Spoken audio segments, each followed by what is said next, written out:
नमस्कार, दिन भर की बड़ी खबरों में आपका स्वागत है। आपके साथ मैं हूं आदित्य कुमार। बुलेटिन में आज बात होगी संसद सत्र में हंगामे की, जानेंगे कर्ज माफी के बावजूद क्यों किसानों पर बढ़ रहा है कर्ज और सरकार ने कितनी बढ़ाई रबी की फसल पर एमएसपी। साथ ही बात होगी बिहार महागठबंधन की नई मुसीबत की और कर्नाटक में येदियुरप्पा की सरकार में आई मुश्किल की, और आखिर में बात टाइम लिस्ट में छाए पीएम मोदी की। लेकिन तमाम बड़ी खबरों से पहले एक नजर सुर्खियों पर।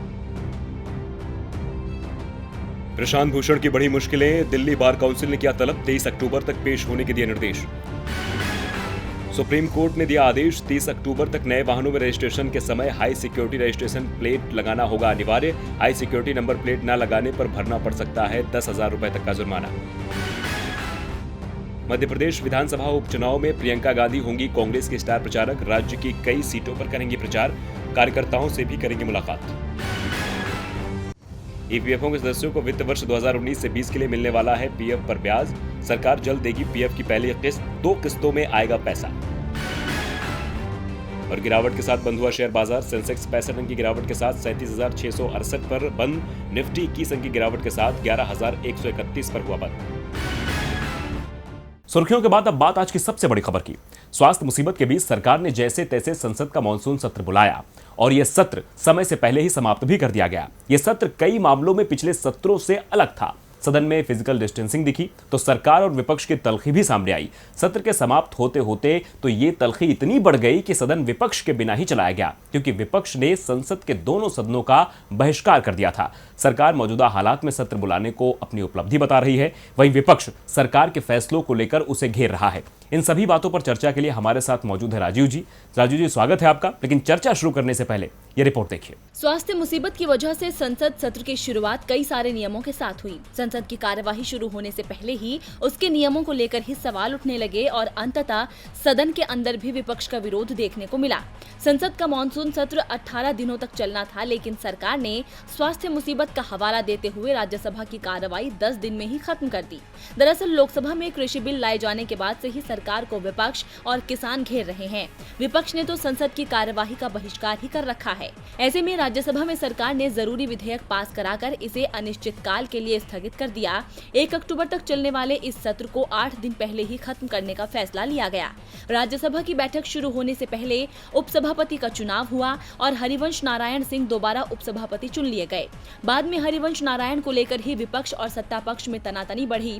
मामला कृषि विधेयक का था। वैसे इस बार राज्यसभा में 25 बिल पास हुए। इसमें कृषि से संबंधित 3 और श्रम सुधार से जुड़े 3 बिल प्रमुख रूप से शामिल हैं। इसके अलावा सांसदों की सैलरी और सांसद निधि से जुड़ा विधेयक भी शामिल है। आज विपक्ष ने कार्यवाही का बहिष्कार कर रखा था। इसके बावजूद सरकार ने श्रम कानून से जुड़े 3 बिल राज्यसभा से पास करा लिए। लोकसभा में ये कल ही पास हुए थे, यानी श्रम कानून में संशोधन का विधेयक भी संसद से पास हो गया। सरकार का दावा है कि ये बिल श्रम क्षेत्र में बड़े सुधार लाएंगे। हालांकि कई श्रमिक संगठन और कांग्रेस पार्टी सहित विपक्षी दल इनका विरोध भी कर रहे हैं, लेकिन विरोध की आवाज अब सदन में नहीं, सड़कों पर उठने की अटकलें तेज होने लगी है। संसद में इसका नजारा भी दिखाई देने लगा है। कांग्रेस समेत तमाम विपक्षी दल के सांसदों ने सरकार के बिलों के विरोध स्वरूप मार्च निकाला। विपक्ष ने संसद परिसर में एक साथ खड़े होकर बैनर पर स्लोगन लिखकर सरकार के खिलाफ नाराजगी व्यक्त की। इसमें कांग्रेस के वरिष्ठ नेता गुलाम नबी आजाद, एनसीपी के प्रफुल्ल पटेल और टीएमसी सांसद डेरेक ओब्रायन के साथ तमाम नेता मौजूद रहे। इस बार का मानसून सत्र विरोध और हंगामे से भरा रहा। फिलहाल सरकार ने सदन में विपक्षी नेताओं की आवाज को नहीं सुना, लेकिन क्या सड़क पर अन्नदाताओं और विपक्ष की आवाज को भी अनसुना कर पाएगी सरकार? राजीव जी, सत्र इस माहौल में समाप्त होगा यह शायद किसी ने नहीं सोचा था।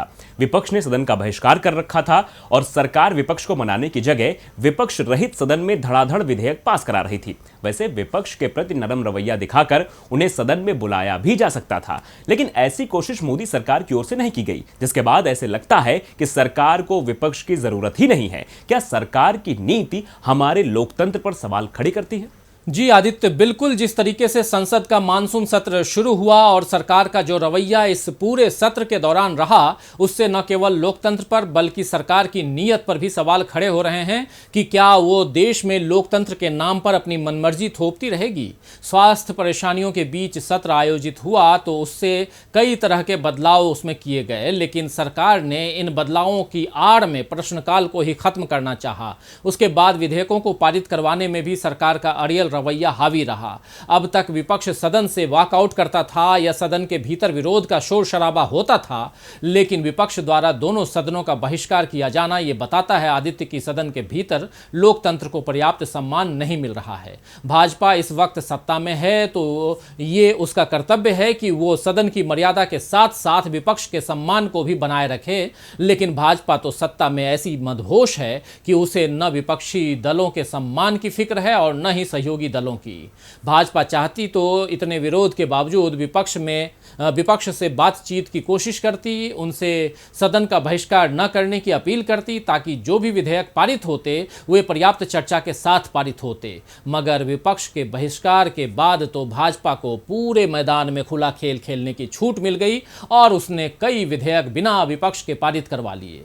इससे लोकतंत्र की गरिमा को निश्चित ही ठेस पहुंची है और इसके लिए जिम्मेदार भाजपा है।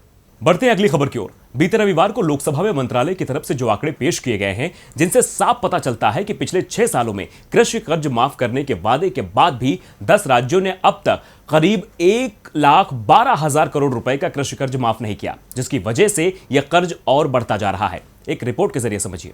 बीते रविवार को कृषि एवं किसान कल्याण मंत्रालय द्वारा लोकसभा में कृषि कर्ज माफी के आंकड़े पेश किए गए।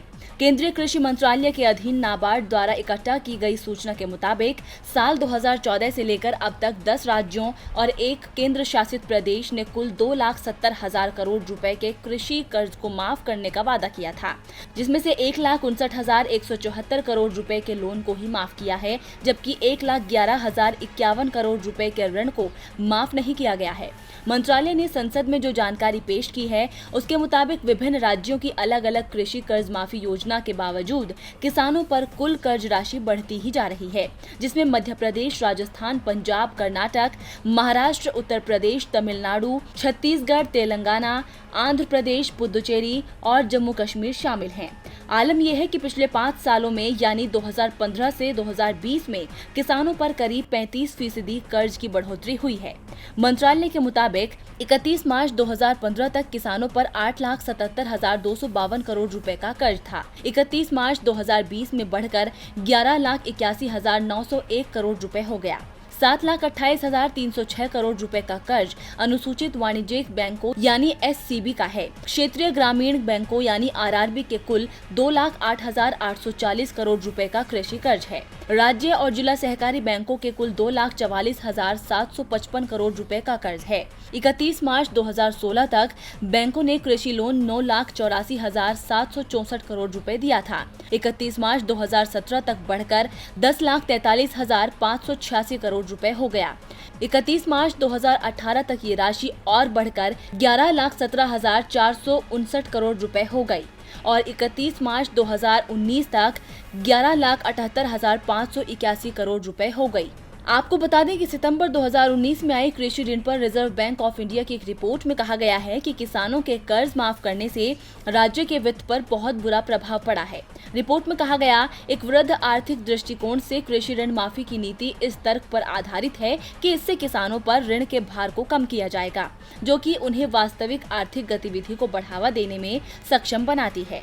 हालांकि वास्तव में ये अक्सर कर्ज संस्कृति को कमजोर करता है और राज्य के वित्त को प्रतिकूल रूप से प्रभावित करता है, जो बदले में मध्यम अवधि के किसानों के हितों को नुकसान पहुंचाता है।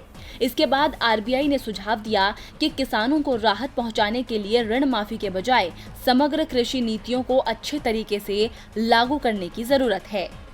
अन्नदाता पर पहले ही कर्ज की मार पड़ रही है। ऐसे में सरकार कृषि बिल लेकर आई है, वो भी अन्नदाताओं के लिए कोई ज्यादा फायदेमंद साबित होता नहीं दिख रहा है। बिल को लेकर विरोध जारी है। अब जब दबाव बढ़ा तो मोदी सरकार ने फसलों के MSP का ऐलान भी कर दिया, लेकिन पिछले साल की तुलना में MSP में जो बढ़ोतरी की गई है, उसे लेकर सरकार की मंशा पर सवाल उठने लगे हैं। खेती घाटे का सौदा बनती जा रही है। किसानों पर हर साल कर्ज बढ़ता चला जा रहा है। मोदी सरकार बात करती है किसानों के हित की, लेकिन उसकी योजनाएं किसके हित में है ये देश का हर आदमी समझ रहा है। अभी रबी की फसल का सीजन चल रहा है, लेकिन किसानों का ध्यान खेतों पर कम और सरकार खिलाफ विरोध की आवाज उठाने पर ज्यादा है। किसान परेशान हैं क्योंकि सरकार की ओर से कृषि और बागवानी से जुड़े अधिकांश उत्पादों को आवश्यक वस्तुओं की सूची से बाहर कर दिया गया है। इसके बाद किसानों से जुड़े 2 बिलों को पास करा दिया गया, जिसके बाद देश भर की मंडी व्यवस्था पर ही सवाल खड़े होने लगे हैं। सरकार भले ही दावा कर रही है पुरानी व्यवस्था बनी रहेगी, लेकिन किसानों को भरोसा नहीं हो रहा है। इस बीच रबी की फसलों के लिए एमएसपी का ऐलान भी मोदी सरकार की ओर से कर दिया गया है और इस बार जो औसत एमएसपी बढ़ाई गई है वो 4.3% है। ये मोदी सरकार के कार्यकाल में सबसे कम बढ़ोतरी है। जी हाँ, किसानों के हित की बात करने वाली मोदी सरकार ने किसानों की फसल की कीमत में सबसे कम बढ़ोतरी की है। पिछले साल की ही बात करें तो ये बढ़ोतरी 5.7% थी। केयर रेटिंग की एक रिपोर्ट के अनुसार इस साल मसूर का सबसे ज्यादा 6.3% की एमएसपी बढ़ाई गई, जबकि चना, तिलहन और सरसों के एमएसपी में 5.1 और गेहूं पर सबसे कम 2.6% एमएसपी बढ़ाई गई है। पिछले 6 साल में गेहूं की एमएसपी में हर साल औसतन 5% की वृद्धि होती रही है, लेकिन इस बार ये बढ़त आधी रह गई है। ये हाल अन्य फसलों का भी है। एक और मोदी सरकार 2022 तक किसानों की आय दोगुना करने का दावा कर रही है, दूसरी ओर किसानों की फसल पर एमएसपी बढ़ोतरी के नाम पर मजाक किया जा रहा है। एमएसपी के सहारे सरकार अन्नदाताओं को मनाना चाहती है, लेकिन जो एमएसपी दी जा रही है वो ही सवालों के घेरे में आ गई है। वैसे सवालों में तो इस समय बिहार में महागठबंधन भी फंसा हुआ है। जीतन राम मांझी तो महागठबंधन से पहले ही अलग हो चुके थे और अब उपेंद्र कुशवाहा भी महागठबंधन से अलग होने की बात कह रहे हैं। कुशवाहा क्यों जा रहे हैं महागठबंधन से दूर, देखिए इस रिपोर्ट में। बिहार विधानसभा चुनाव से पहले महागठबंधन में बिखराव की स्थिति बनी हुई है। खबर है कि महागठबंधन में पूर्व मुख्यमंत्री जीतन राम मांझी की राह पर रालोसपा सुप्रीमो भी जा सकते हैं। जी हां, रालोसपा प्रमुख उपेंद्र कुशवाहा तेजस्वी के रवैये से काफी नाराज बताए जा रहे हैं और उपेंद्र कुशवाहा कभी भी गठबंधन को अलविदा कह सकते हैं। बता दें कि सीट बंटवारे को लेकर उपेंद्र कुशवाहा लगातार मांग करते रहे हैं। इसको लेकर कभी कांग्रेस के आला कमान तो कभी तेजस्वी यादव से मुलाकात भी करते रहे, पर अब तक सीटों को लेकर कोई आश्वासन नहीं मिला है। नतीजतन उपेंद्र कुशवाहा ने भी महागठबंधन से अलग होने का फैसला कर लिया है। इसी को लेकर उपेंद्र कुशवाहा ने गुरुवार यानी 24 सितंबर को पार्टी कार्यकारिणी की बैठक बुलाई है। माना जा रहा है कि इस बैठक में ही महागठबंधन से अलग होने का फैसला लिया जा सकता है। उपेंद्र कुशवाहा की नाराजगी की एक और वजह भी बताई जा रही है। एक तरफ तो उपेंद्र कुशवाहा को टिकट को लेकर कोई आश्वासन नहीं मिल रहा है, वहीं उपेंद्र कुशवाहा के ही दल के नेताओं को तेजस्वी यादव ने रातों रात अपने पार्टी में शामिल कर लिया है। इससे उपेंद्र कुशवाहा काफी नाराज बताए जा रहे हैं। गौरतलब है कि रालोसपा युवा के प्रदेश कार्यकारी अध्यक्ष मोहम्मद कामरान को तेजस्वी ने अपनी पार्टी की सदस्यता दिलाई है। अब आरजेडी ने उपेंद्र कुशवाहा की पार्टी में सेंध लगा दी है, तो कुशवाहा भी महागठबंधन को अलविदा कहने की तैयारी में है। बिहार में महागठबंधन भले ही दावा करता हो कि सब कुछ ठीक है, लेकिन बिखराव साफ नजर आ रहा है। दावा तो मोदी सरकार भी करती है कि पड़ोसियों के साथ उनके रिश्ते बहुत अच्छे हैं। ये रिश्ते कैसे हैं ये दिखाई दे रहा है और इसे लेकर कांग्रेस सांसद राहुल गांधी ने पीएम मोदी को घेरा है। क्या कहा है राहुल गांधी ने, इस रिपोर्ट में देखिए। पीएम मोदी ने जब देश की सत्ता संभाली तब से वो देश में कम और विदेशों में ज्यादा रहते हैं। यहाँ तक कि विपक्ष ने तो ये तक कह दिया कि उनको विदेश मंत्री बना देना चाहिए। पीएम मोदी अमेरिका समेत कई देशों की यात्रा कर चुके हैं, यहाँ तक बिना बताए पड़ोसी मुल्क भी जा चुके हैं, लेकिन फिर भी संबंधों को नहीं सुधार पा रहे हैं। जी हाँ, प्रधानमंत्री मोदी की खराब विदेश नीति का ही नतीजा है कि नेपाल, चीन समेत कई पड़ोसी देश लगातार आंख दिखा रहे हैं। इसे लेकर ही कांग्रेस सांसद राहुल गांधी ने ट्वीट कर मोदी सरकार को घेरा है कि मिस्टर मोदी ने रिश्तों के उन जाल को नष्ट किया है जो कांग्रेस ने कई दशकों में बनाए और पोषित किए थे। पड़ोस में दोस्तों के बिना रहना मुश्किल है। दरअसल राहुल गांधी ने एक खबर का जिक्र करते हुए ट्वीट किया कि वो खबर बांग्लादेश के भारत के साथ रिश्तों को कमजोर होने और चीन के साथ मजबूत होने पर थी। कांग्रेस सांसद के इस ट्वीट से साफ है कि भारत के पड़ोसी देशों के साथ रिश्ते में कड़वाहट आ चुकी है। जहां पहले नेपाल सबसे करीबी माना जाता था, वहीं अब नक्शे को लेकर भारत को अकड़ दिखा रहा है। यहाँ तक कि आयात और निर्यात भी प्रभावित हुआ है। नेपाल के साथ साथ चीन भी भारत को परेशान कर रहा है। बॉर्डर में तनाव की स्थिति बन चुकी है जो किसी से छिपी नहीं है। हर कोई जानता है कि भारत और चीन का कभी भी आमना सामना हो सकता है और एलओसी के पास तो अक्सर ही पड़ोसी देश के साथ तल्ख रिश्ते नजर आते हैं। इन बिगड़े हालातों को सुधारने की बजाय सरकार तो दावा करती है कि सब ठीक है, लेकिन स्थिति कुछ और ही बयां करती है। मोदी सरकार के समय भारत के पड़ोसियों के साथ संबंध खराब हो रहे हैं, जिससे देश का नुकसान हो रहा है। वहीं कर्नाटक बीजेपी में जो उठापटक मची है, उससे राज्य को नुकसान हो रहा है। बीजेपी के कई विधायक येदियुरप्पा को सीएम की कुर्सी से हटाना चाहते हैं। इसके बाद माना जा रहा है कि उनके मुख्यमंत्री पद से विदाई हो सकती है। तो क्या वाकई बीजेपी येदियुरप्पा से छीनेगी कुर्सी? क्या है पार्टी का पक्ष, देखिए इस रिपोर्ट में। दक्षिण राज्यों में केवल कर्नाटक को छोड़ बीजेपी कहीं भी काबिज नहीं है। कर्नाटक में बीएस येदियुरप्पा की वजह से ही उसे सत्ता हासिल हुई है, लेकिन अब बीजेपी उन्हें ही कुर्सी से हटाने का विचार बना रही है। जी हां, इन दिनों येदियुरप्पा की मुख्यमंत्री पद की कुर्सी से विदाई की अटकलें काफी तेज हो गई हैं। बीती रात बेंगलुरु में करीब 5 मंत्रियों के बीच पूरे मसले पर मंथन हुआ। कर्नाटक सरकार में मंत्री सुधाकर के घर पर हुई इस बैठक में 5 अन्य मंत्री भी शामिल हुए, जिसमें येदियुरप्पा की विदाई जैसी स्थिति बनती है तो उसके बाद की रणनीति पर चर्चा की गई। इस बैठक में सुधाकर के अलावा BS पाटिल, आनंद सिंह, सोमशेखर, नागेश भी शामिल रहे। येदियुरप्पा की कुर्सी पर मंथन करने वाले ये वही मंत्री हैं जो कुमारस्वामी की सरकार गिरने के बाद BS येदियुरप्पा के भरोसे पर ही भाजपा में आए थे, जिन्हें बाद में मंत्री पद दिया गया था। अब अगर येदियुरप्पा की ही मुख्यमंत्री पद से विदाई होगी तो इनके भविष्य पर भी संकट के बादल मंडरा सकते हैं। ऐसे में बैठक में आगे की रणनीति पर मंथन हुआ। दरअसल कर्नाटक में कई स्थानीय मीडिया ने BS येदियुरप्पा की विदाई की बात की थी, जिस पर भाजपा की तरफ से बयान जारी किया गया था। बीजेपी प्रवक्ता गणेश कार्णिक की ओर से कहा गया था कि बीजेपी की ओर से उन अटकलों को खारिज किया जाता है जहां राज्य के नेतृत्व में बदलाव की बात कही जा रही है। चर्चाएं थी कि BS येदियुरप्पा को दिसंबर तक सीएम पद की कुर्सी से हटाया जा सकता है। इसके पीछे उनकी बढ़ती उम्र के साथ साथ कई विधायक और मंत्रियों की नाराजगी को भी वजह बताया जा रहा है। साथ ही बीजेपी अभी से नेतृत्व बदलकर आने वाले विधानसभा चुनाव पर नजर बना रही है। हालांकि बीजेपी इसे खारिज कर रही है, लेकिन अंदर खाने कहीं न कहीं सभी इस बात से वाकिफ है कि पार्टी जो कहती है उस पर कभी अमल नहीं करती है। ऐसे में यही कहा जा सकता है कि अगर येदियुरप्पा की कुर्सी छीनी गई तो बीजेपी के हाथों से सरकार छीन सकती है। और बुलेटिन के आखिर में बात टाइम लिस्ट में छाए पीएम मोदी की। हाल ही में दुनिया की सबसे प्रतिष्ठित मैगजीन टाइम ने साल 2020 के 100 सबसे प्रभावशाली व्यक्तियों की लिस्ट जारी की है। दुनिया भर के 100 प्रभावी लोगों की लिस्ट में इस साल करीब 2 दर्जन नेताओं के नाम शामिल किए गए हैं। लिस्ट में भारत के प्रधानमंत्री नरेंद्र मोदी को एक बार फिर जगह दी गई है। तो पीएम मोदी को किस प्रभाव से इस लिस्ट में शामिल किया गया है, इस रिपोर्ट में देखिए। टाइम मैगजीन की तरफ से हर साल प्रभावशाली व्यक्तियों की लिस्ट जारी की जाती है, जिसमें अलग अलग क्षेत्रों में काम करते हुए दुनिया को प्रभावित करने वाले लोगों को शामिल किया जाता है। पीएम मोदी इस लिस्ट में इकलौते भारतीय नेता हैं। इस लिस्ट में बॉलीवुड स्टार आयुष्मान खुराना को भी जगह दी गई है। लिस्ट में प्रधानमंत्री मोदी के अलावा भारतीयों में शाहीन बाग में प्रदर्शनों को लेकर चर्चा में आई 82 साल के बिल्किस, जिन्हें लोग दादी भी बुलाते हैं, उनको भी शामिल किया गया है।